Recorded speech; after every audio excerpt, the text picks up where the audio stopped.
the Screen Guild Players.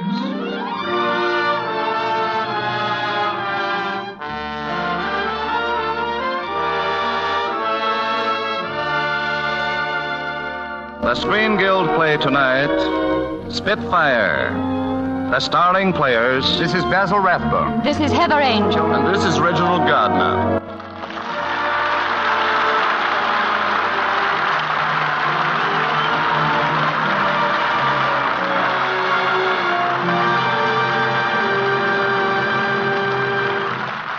Tonight presents the Screen Guild Players in Spitfire, the last film to be made by Leslie Howard.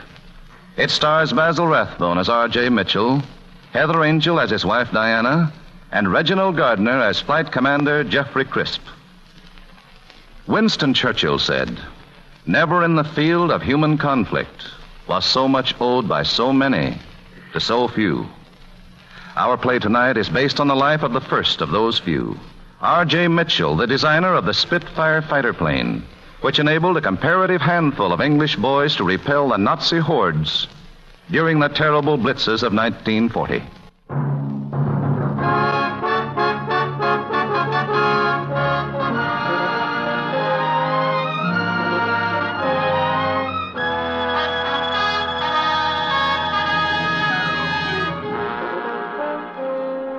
Our story begins outside a fighter squadron dispersal hut, where Flight Commander Jeffrey Crisp, R.J. Mitchell's lifelong friend and test pilot, is telling his flyers about the plane they fly and Mitch, the man who brought it into being. 2 years after his plane had won the Schneider Cup trophy for England, permanently, Mitch seemed unable to interest himself in anything but his garden. You see, boys, there were no more races to win, no more record-breaking planes to build, and Mitch himself was tired, worn out by the constant battle he had fought to get his ideas across. So Mitch's wife, Diana, and I conspired to take him on a holiday in Germany. There at the Richthofen Club in Berlin, Mitch found a new purpose in life. We will drink the health of our honored guests.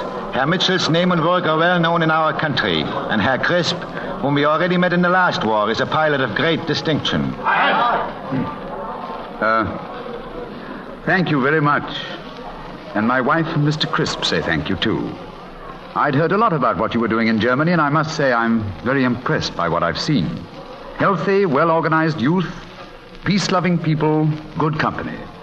Thanks very much. Herr Mitchell, you must meet a competitor of yours. Competitor? Yes, Dr. Paul Messerschmidt.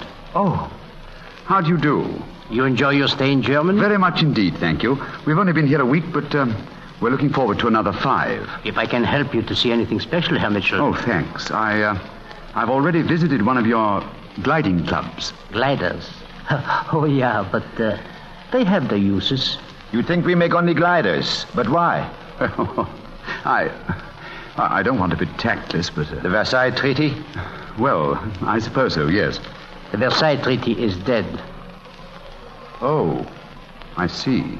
But, rather, I don't think I do. It's quite simple, Mitch. The Versailles Treaty is dead. It is history, and like history, it is all over. What is important is what you do in the future. The same with other historical events. They are past. We look to the future and Adolf Hitler. Adolf who? Hitler. Oh. Well, all that's very interesting, but of course it's just your point of view. One day it will be yours, because here now, Mr. Crisp, we are preparing to make history. Well, what's wrong with history the way it is? We Germans have had enough of being underdogs. Under Hitler, we shall be overlords. Now, wait a minute. Being an overlord means somebody else being an underdog. And supposing the underdogs don't like it any more than you do, what happens then? Then, believe me, there will be no long arguments. Because of the guns in the hands of the German people, united behind Hitler. Guns always have the last word. So if our leader Hitler has the first word, and our guns have the last word, it does not matter in the least what anyone else says in between. But suppose other people have guns. We shall have more guns, more tanks, more planes. Planes? With engines, I suppose? Oh, yes, with engines. 5,000, 10,000, 20,000. We shall have them. Oh, why stop at 20,000, old boy? We won't stop. It is the planes that will carry us into the future. With the roar of engines, the bursting of bombs, our destiny will be fulfilled. One city can be erased in a few hours. But you needn't be afraid, Herr Mitchell. This is not against England. Oh, thank you very much. You see, England is helping us, lending us the money to accomplish this.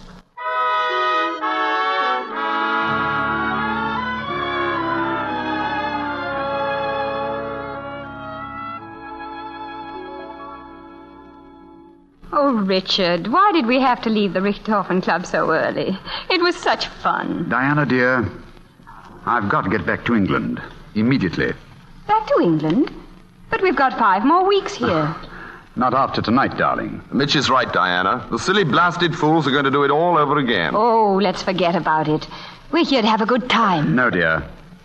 I've got to get back at once, tomorrow. I'm sorry I ever suggested coming to Germany, Mitch. I'm not, Jeff. I'm glad. Now I have a job to do again. A real job. More important than anything I've ever dreamt of before. And more urgent. I'll never forget what they said. Never. 20,000 planes bombing their way into the future. And guns have the last word. They meant it, too.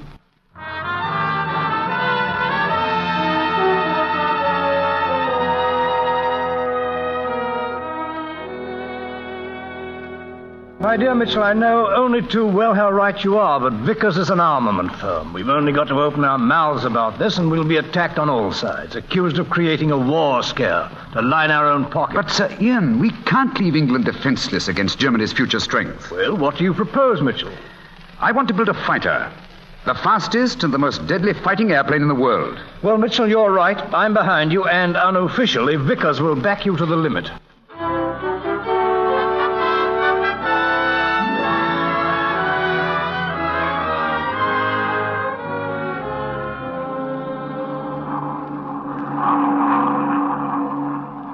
Well, fellows, that was when Mitch's real heartaches began. England was wallowing in a dismal swamp of unemployment, and no member of the government would approve the expenditures necessary to build Mitch's plane. Then the engine genius, you boys all know him, Royce, agreed to build the engine for Mitch and take his chance on getting paid, and Mitch went to work at his drawing board. All through the summer of 1934 and into the winter of 1935, Mitch worked night and day, but he couldn't get what he wanted on the board. Then one night about 10, when I was sitting in the Crooked Billet pub near Mitch's office, his secretary, Miss Harper, came looking for me. Mr. Crisp, What? Oh, hello. What are you doing here in this den of iniquity? I've come to see you about Mr. Mitchell. Mitch? Oh, sit down. Thank you. You look tired. As a matter of fact, I am. Never worked so hard in my life. Mr. Mitchell starts early and never stops. I do get some time off, but I'm worried about him. You needn't worry about Mitch. No man can go on working like he is and in such a state of tension. But Mitch is an artist. The work he's doing is original, creative work. He's always tied up in knots when he's working on a new plane. But this is more serious than that. He really is overworking. If you're a friend of his, you should speak to him. Force him to have a rest. Oh, all right. First thing tomorrow. Not tomorrow. Tonight. It's past 10. He's still at the office. Well, then let's go take him home.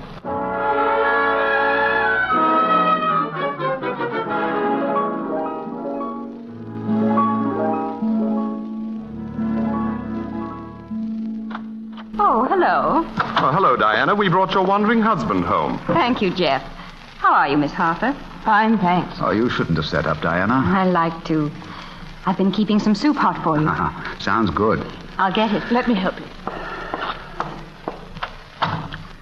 I don't know what I'd do without her, Jeff. I'd be quite lost. I bet you would. A wife and a home. Sounds prosaic, doesn't it? And yet what a difference it makes to a man. Mitch. Yes, old boy? You've been working too hard. Can't you ease up for a bit? No, Jeff, I can't. I'd be worse if I stopped. It isn't working long hours that's tiring. It's because what I want is just out of reach. Like stretching for something you can't quite touch? Exactly. I'll get it. But what I want isn't easy to get. This plane's got to do 400 miles an hour, turn on a sixpence, climb 10,000 feet in seconds, dive at 600 without the wings coming off, carry 8 machine guns. 8 guns? That's right, 8 guns. And, Jeff, all this came from a picnic on the cliffs. Remember, Richard? Watching those birds? Yes, dear. But it's not a bird I'm creating, or at least it's a curious sort of bird. A bird that breathes fire and spits out death and destruction. That's it. A Spitfire bird. Funny how things work out, isn't it? Here. Eat your soup. All right, dear. I think Miss Harper and I better be running along now, don't you, Miss Harper? Yes, it's getting late. Take it a little easier, Mitch. Don't overdo it. Well, as a matter of fact, I may not go to the office tomorrow morning. Good. Then you can sleep late and maybe make up a little for all you've missed. Oh, I'm afraid I can't do that. Why not? Well, I've got to go into London to get some instruments, and I can't take the whole day off. But one day... No, I'm Mitch. sorry, old boy. However fast I work, I still may not have any time to spare. I'll get the instruments and be in the office by noon.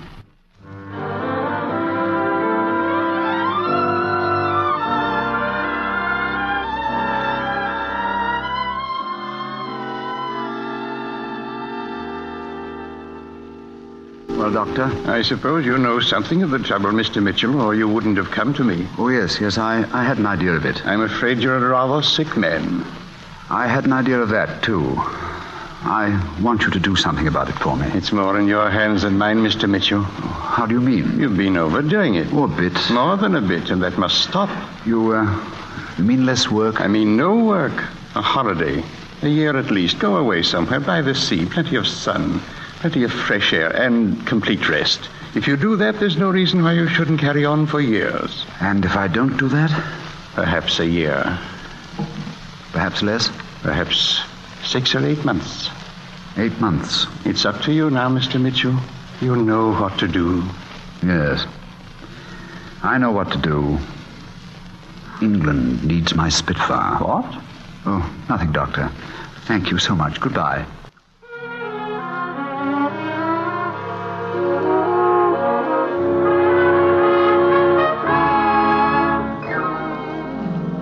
Sent for Miss Ian? Yes, where the devil have you been? We've been chasing all over the place for you. Well, I took the morning off, sir. Something wrong? Yes and no. You've stirred up a hornet's nest in the Air Ministry. They've really got cracking now. They've passed the designs of your Spitfire, all like it enormously, but... Yes? The new plane has to be ready in 12 months, because that's all the time they can give you. I'll be ready in 8 months, because that's all the time I can give them.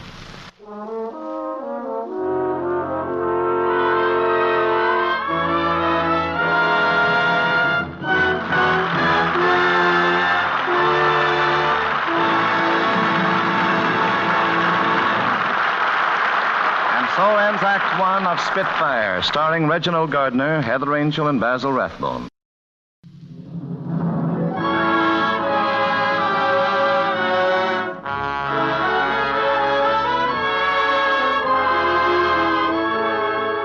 And now the curtain rises on the second act of Spitfire, starring Basil Rathbone as R.J. Mitchell, Reginald Gardner as Jeffrey Crisp, and Heather Angel as Diana Mitchell.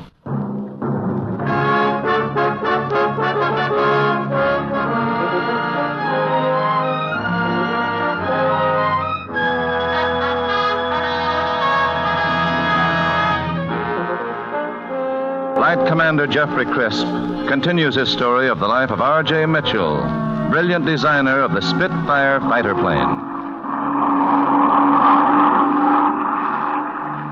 The day that Mitch's plans were approved, boys, the huge Vickers plant started to make his drawings a reality. And at a meeting of all the company's workmen, Mitch impressed upon them the importance of their work. I'm not going to make a speech. I'd just like to say this. If you thought the Schneider Cup was worth winning, and I think you all did, well, we are now about to go in for a far more important race. A race for the life of this country. But time is short. I can't impress on you enough how short it is. Every day, every hour will make a difference. I know you'll do your best. That was really the beginning of the end, boys. With work actually starting on his plane, Mitch worked harder than ever. Each day was one reluctantly subtracted from his fleeting 8 months, and rare was the dawn that found him not still at his drawing desk. And his condition grew rapidly worse, until one morning he could no longer conceal it from his wife, Diana. Just getting in, Richard. It's 5:30. Oh, I'm sorry, dearest. I had to make detailed drawings of the oil feed system for the boys. I thought I might as well get it done while I was at it. Save 2 or 3 days. Darling, let's stop pretending. You're not just tired, overworked. You've been that before, lots of times. And, well, It isn't as if you were old. But you're just dragging through each day. Now, Diana. Darling, there's something more, something the matter. You're not well. I'm sure you're not well. Well, I'm not as fit as I have been. Will you do me a favor? Of course, dear. Go and see a doctor. I have. When? The day I went to London and told you that I'd been to see about some instruments. What did he say? Oh, he just wanted me to take a holiday. What did you say? As far as I can remember, I think I thanked him for his advice. What did he say, really? You must tell me. We're not children.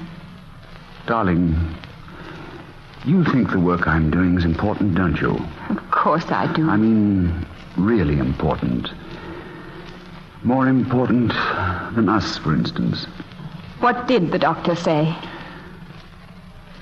That I was ill, and I wanted a rest. Yes? And if I didn't take one, he wouldn't be responsible. If you don't stop working, you'll die. I had to tell you sometime. And you're deliberately killing yourself. Diana, dear, I'm carrying on with my work because, well, as you said, we think it's important. Of course, we may be wrong, but it's what we believe, dear, and one has to live what one believes. Live? Darling, we've all got to pack up sometime. It isn't when we pack up that matters, but what we do while we're here. How long did he say, that doctor? Oh, don't worry about that. Time enough. I had a letter from Gordon yesterday. Oh, did you? Read it to me, will you? It's not very long. Darling Mum and Dad, I'm now in the second 11. Please send me some more pocket money. Your loving son, Gordon. Oh, the dear fellow. You're sacrificing your life for something that may never happen. You can't go on like this. You can't, day and night. Supposing you should never even finish it. Look here, Diana. Let's go to Cornwall together, shall we? I'll rest, and then I'll come back and finish it up in one quick spurt. Then away for a holiday. Oh, yes. Anywhere you like in the world, my dear. Till I'm fit again. Oh, yes, my dear. Yeah. My dear. There now, darling. There's nothing to cry about. We've decided, haven't we? Hand me the paper, will you, dear? Thanks. We'll go around the world, shall we? Java, Sumatra, and Ceylon, India, and United States. Oh. What's the matter, Richard? The war in Spain. German bombers completely destroyed Guernica. Yes. No. No, I couldn't go. You do understand, don't you? Yes, darling. I understand.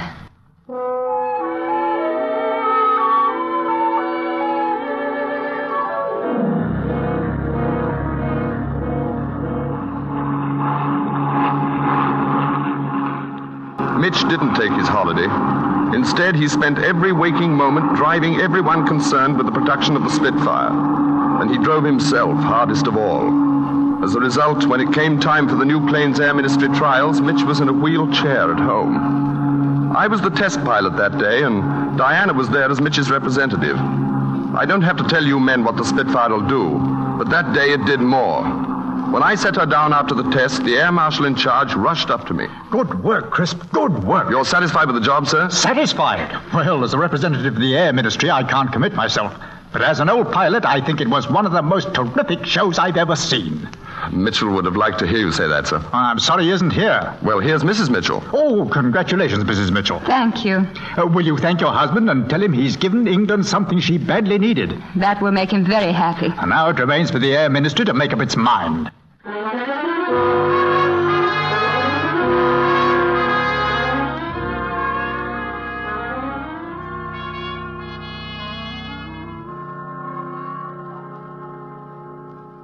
Any news, Diana? No. We'll have to wait a little longer. Yes, darling, I hope it'll be in time. Hasn't been easy for you, has it? All I want now is to get you well. And then we'll go somewhere where there's lots of sunshine for a long, long time. We will. Mrs. Mitchell, Yes, nurse. there's someone on the phone who'd like to speak to you, personally. I'll be right back, Richard. Oh, no need to hurry, Diana. I'll keep him company. It's good to see you, Jeff. Hello, Mitch. Any news, Jeff, old boy? Not yet. What's the delay? What are they doing? I flew the thing. I could tell them it's all right. A miracle. But nothing happens week after week going by after all you put into it. Don't worry, Jeff, old boy.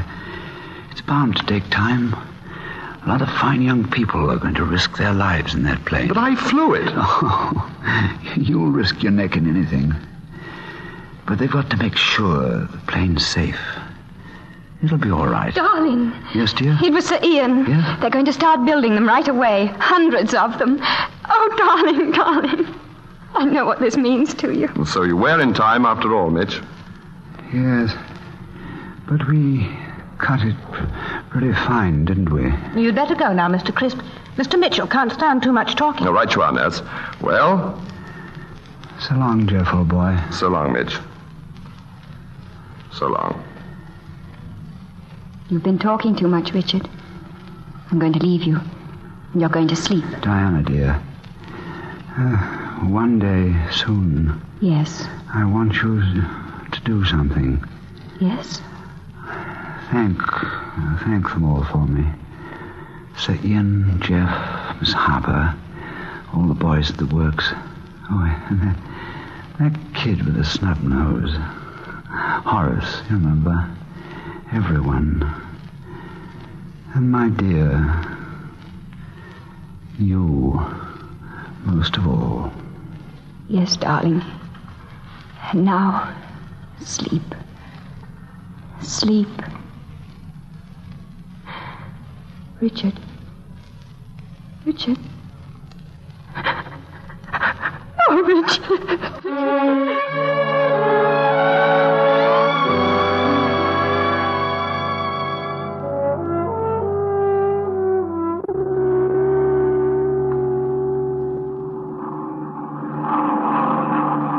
Well, fellows, there isn't much more to tell. Mitch died happy. But perhaps if he'd known as much about his Spitfire as we know now, he'd have died happier still.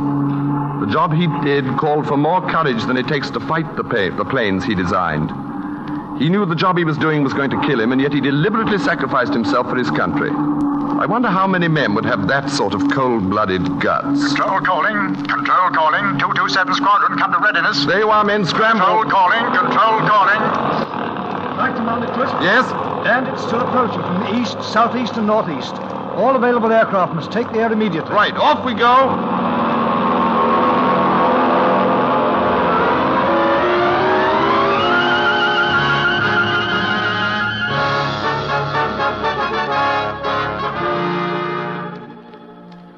Never in the field of human conflict have so many owed so much to so few.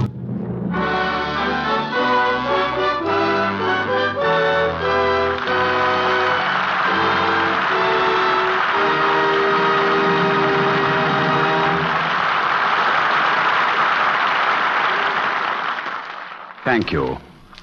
Ladies and gentlemen, to Mr. Leslie Howard, who produced and directed the picture Spitfire, as well as playing the leading role of Mitchell, and who, as you all know, lost his life in the service of his country, we pay tribute with affectionate remembrances. They shall not grow old, as we that are left grow old. Age shall not weary them, nor the years condemn. At the going down of the sun, and in the morning, we will remember them. To the memory of Leslie Howard, who gave us the story, and to Basil Rathbone, Reginald Gardner, and Heather Angel, who told it, our sincere thanks. It was a great pleasure to contribute to the series of programs, Mr. Bradley. We fully appreciate that the benefits go to support the motion picture Country Home and Clinic.